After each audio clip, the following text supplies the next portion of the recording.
Joe Biden made a big mistake when he picked Kamala Harris to be his vice president. Her past is a huge liability for his campaign, and Tucker Carlson just said 10 words that will have Kamala Harris looking for a new career. Senator Kamala Harris looks like a good candidate on paper. She's black, a woman, and a senator. The problem with Harris is she's a radical leftist with an unsavory history as a prosecutor. While the New York Times may describe Harris as a pragmatic moderate, that's far from the truth. During Harris's presidential run, she went up fast in the polls until voters got a better look at her and she crashed right back down again. Former Vice President Joe Biden, 77, is trying to stay out of the public eye as much as possible. Unfortunately for him, he picked a vice president who also needs to stay out of the public's view. As Fox News host Tucker Carlson said, "There are timeshare salesmen you would trust more than Kamala Harris. Harris may be the single most transactional human being in America." Carlson said, "There are timeshare salesmen you would trust more than Kamala Harris.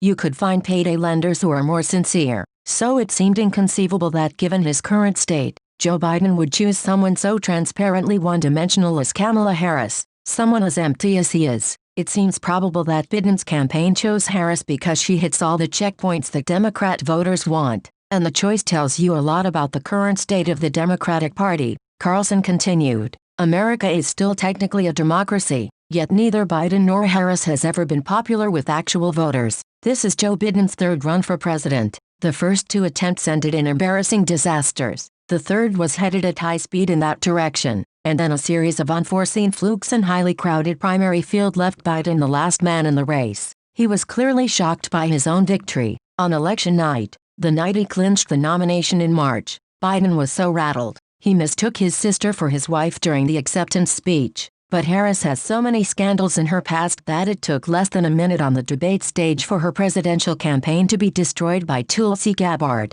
If Biden was smart, he would have picked a vice president who could stand in the spotlight for him. But if Harris takes on that role, it will be a complete disaster.